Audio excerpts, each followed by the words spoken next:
수면 습관의 차이가 암 치료의 결과를 완전히 바꿀 수 있다면 믿어지시나요? 한 연구에 따르면 수면 관리를 한 환자들이 암의 재발률이 확연히 낮았다는 연구 결과가 있었습니다. 또한 미국의 MD 앤더슨 암센터의 연구 결과에 의하면 수면의 질을 높인 환자군에서 면역 항암제 효과가 더욱 높게 나타났음이 밝혀졌습니다. 도대체 어떻게 이런 단순한 수면 습관의 차이가 암 치료의 효과와 그 재발률까지도 영향을 미칠 수 있었을까요? 지금부터 잠이 얼마나 암 치료에 있어서 중요한 역할을 하는지 오늘 하나하나 설명드리도록 하겠습니다.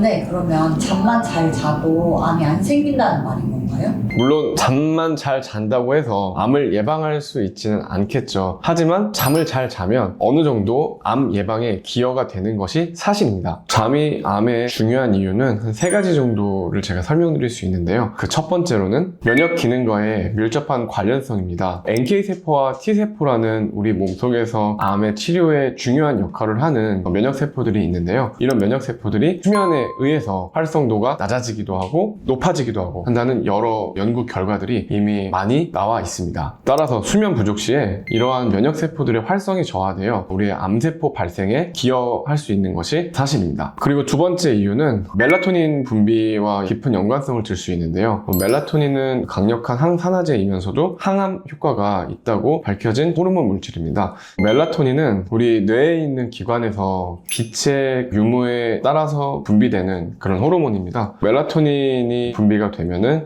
우리가 자야 될 때구나 하고 우리 뇌에서 느끼고 각 그 신경계에 이제 명령을 전달하게 되는데요. 대부분의 암 환자분들이 수면의 질이 많이 떨어져 있기 때문에 항암이나 방사선 치료, 수술로 인해서 심신이 많이 지쳐 있는 상황에서는 당연히 수면의 질이 떨어질 수밖에 없고 그런 신체 상태를 잘 회복하고 균형을 잘 찾기 위해서 수면의 질을 높이는 것이 반드시 중요한데요. 제가 그때 멜라토닌을 처방해 드리고 있습니다. 멜라토닌에 대한 약간 오해하시는 분들께서는 이거 수면제가 아닌지 좀 걱정하시기도 하는데 알고 계셔야 되는 거는 이 멜라토닌은 수면 유도제나 수면제가 아니라 쉽게 말해서 수면을 위한 영양제다, 수면 영양제다라고 생각을 하셔도 될 것 같습니다. 우리나라 같은 경우는 멜라토닌이 전문 의약품으로 묶여 있어서 처방전이 있어야 처방을 받을 수 있지만 미국이나 유럽 같은 나라에서는 약국이나 건강기능식품을 구매하는 그런 영양제를 판매하는 곳에서도 구매하실 수 있을 만큼 안정성이 확립된 그런 물질이라고 보시면 될 것 같습니다. 하지만 이런 멜라토닌이 우리 환자들의 그 치료 과정에 있어서 굉장히 도움이 많이 될 뿐더러 잠을 잘 자고 일어나면 다음날 아침에 일어나셨을 때 치료 의지가 다시 생기고 몸의 회복력이 증가하는 것을 느끼실 수 있을 것 같습니다. 그렇기 때문에 저도 이 멜라토닌의 처방을 적극 시행하고 있고 그다음에 우리 환자분들께서도 치료 수능도가 높아서 반응이 좋은 치료 중에 하나입니다. 세 번째 이유는 잠을 잘 못 자게 되면 스트레스가 되죠. 그 스트레스 때 분비되는 호르몬이 있습니다. 바로 코티졸이라는 그런 호르몬인데요.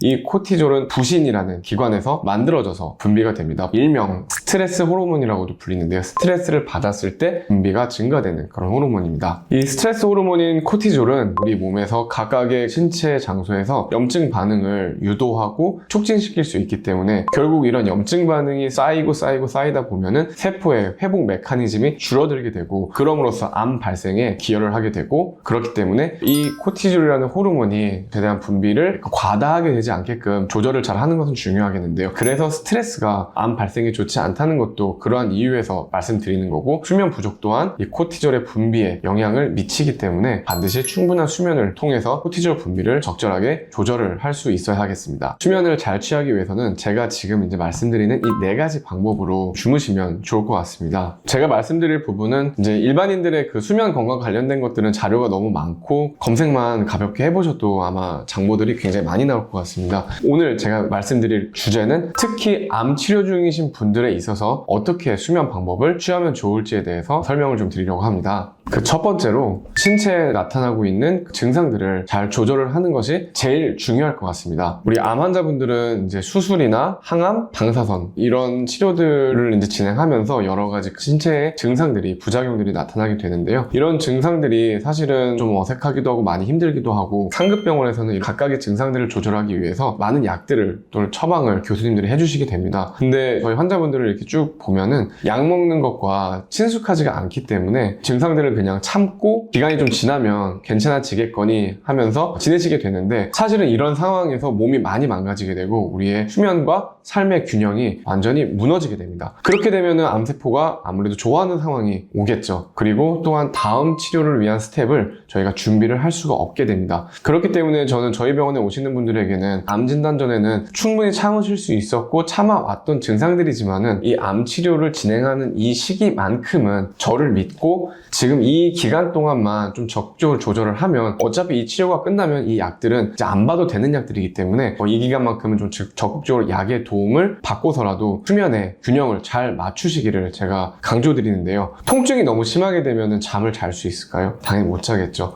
항암 부작용이나 방사선 부작용으로 해서 이런 증상들은 며칠 지나게 되면은 좋아지긴 하지만 그만큼 우리의 면역력이나 신체 균형이 떨어져 있게 됩니다. 그리고 또한 잠도 제대로 못 잔 상태겠죠. 그러면 저희가 다음 치료를 준비도 제대로 안 될 뿐더러 자신감 또한 상실하게 됩니다. 그렇기 때문에 이 흐름을 적재적소에 적절한 타이밍에 끊어주는 것이 굉장히 중요하고요. 상급병원에서 처방해주신 약들 가지고서는 이제 너무 다양한 약들이 있기 때문에 도대체 이건 언제 먹으라는 건지, 이건 또 어떻게 먹으라는 건지, 이거는 또 몇 개씩 먹어야 되는 건지, 식전에 먹어야 되는 건지, 식후에 먹어야 되는 건지 알기가 좀 어렵습니다. 저는 우리 환자분들이 이제 항상 똑똑해져야 된다고 강조를 좀 드리는데요. 각 약들에 대해서 제가 이제 설명을 드리고 어떤 약들은 이거는 몸에 흡수가 되는 게 아니라 다 배출이 되는 약, 배설이 되는 약이기 때문에 전혀 거부감 없이 드셔도 된다라고 이렇게 정확하게 양리적인 내용들을 좀 쉽게 풀어서 설명을 드리고요.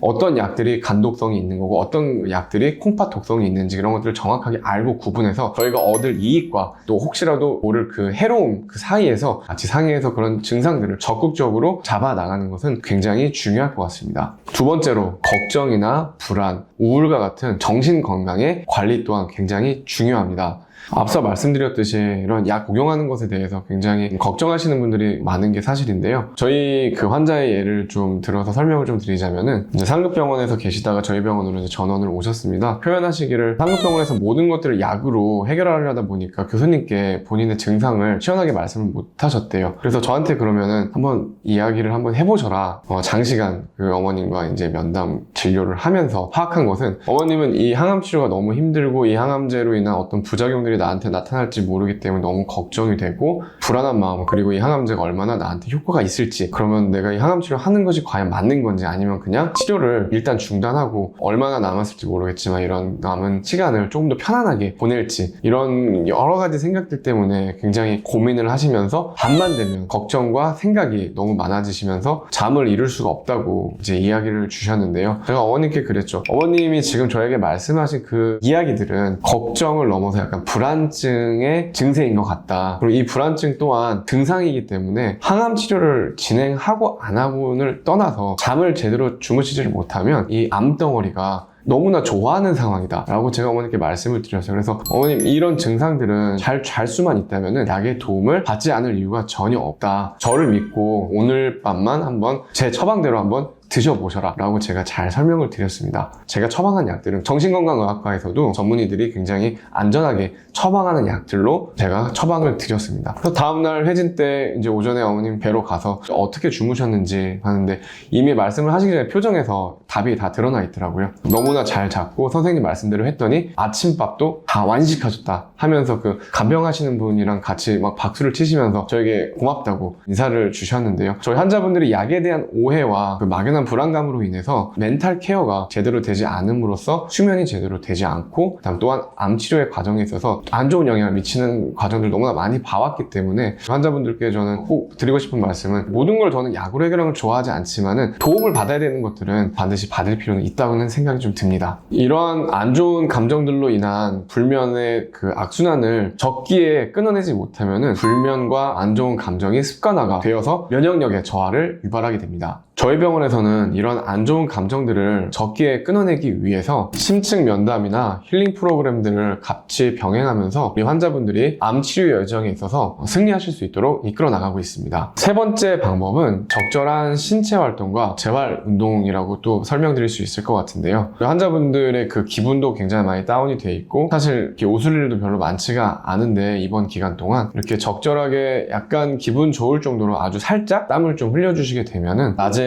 그 운동하는 동안에도 약간 엔돌핀이 돌기도 하면서 저녁 때 숙면을 취할 수 있는 그런 에너지 소비가 잘 되기 때문에 숙면을 취할 수 있게 됩니다. 운동이라고 하면 우리 환자분들이 무거운 막 그 무게를 막 들어 올리고 열심히 뛰어다니고 막 이런 활동들을 좀 연상하기가 쉬운데요. 저희 병원에서 진행하고 있는 이런 재활 운동들은 우리 환자분들의 각각의 신체 상태, 그다음에 신체 활동도를 평가해서 각각에 맞춰서 진행하는 것이 중요한데요. 집에서 케어 중이신 분들도 반드시 본인들의 그 신체 활동도를 잘 평가하셔서 요즘 이제 운동 영상들을 검색해보면 굉장히 많이 나와 있기 때문에 잘 선택하셔서 운동에 많은 시간 아니지만은 하루에 10분만이라도 투자를 좀 해주시면은 숙면을 취하시는데 도움이 될 거라고 확신합니다. 네 번째로는 음식과 음료를 조절하는 건데요. 이제 당연히 카페인 같은 이제 이런 성분이 들어가는 음료를 수면 전에 드시게 되면은 숙면을 취하는데 좀 방해가 되겠죠. 그리고 이제 저녁 시간에 너무 좀 과식을 하신다거나 아니면 야식을 드신다거나 암 치료 중이신 분들 중에 야식을 드시는 분은 제가 잘 못 보긴 했는데 지난번에 이제 한 어머니께서 그 족발을 몰래 시켜서 드시다가 이제 저한테 좀 발각이 돼서 제가 좀 이런 의학적인 이유 때문에 야식을 좀 피하시는 게 좋다 설명을 좀 드렸습니다. 그만큼 야식이나 저녁 시간에 과식은 피해 주시는 게 좋고 또한 장을 자극할 수 있는 음식들은 좀 피하시는 게 좋은데요. 흔히들 좀 알고 계시는 게 과일은 몸에 좋을 것이다 라고 많이들 알고 계시는데 이 과일에 든 과당 성분이 항암제의 부작용과 맞붙어서 오히려 장을 좀 자극해서 화장실을 좀 자주 가게 만드는, 뭔가 모르게 아랫배가 사르르 아프면서 좀 불편하게 만드는 좀 그런 증상을 유발할 수 있습니다. 과일에 든 뭐 그런 비타민이나 이런 것들 때문에 나는 과일을 많이 먹어야 돼 이런 생각으로 과일을 막 너무 필요 이상으로 많이 드시는 분들이라면은 한번 과일 섭취량도 체크를 해보시는 게 좋을 것 같고요. 그 다음에 또 장을 또 자극한다고 알려져 있는 음식들은 그 암 치료 과정에서는 좀 조절해서 드실 필요는 있을 것 같습니다. 수면은 단순한 휴식이 아닌 치료입니다. 특히 우리 암 환우분들에 있어서 수면 시간은 자연 면역 치료의 시간이라고도 볼 수 있겠는데요. 밤 10시부터 아침 6시까지 충분한 수면을 취하는 것만으로도 굉장한 회복과 면역력을 높일 수 있게 됩니다. 모든 것을 한꺼번에 다 바꾸기는 어려울 수 있으니까 제가 말씀드린 이 4가지를 하나하나씩 실천해 보시는 건 어떨까요? 지금까지 여러분과 함께하는 암선생 곽지성 원장이었습니다. 감사합니다.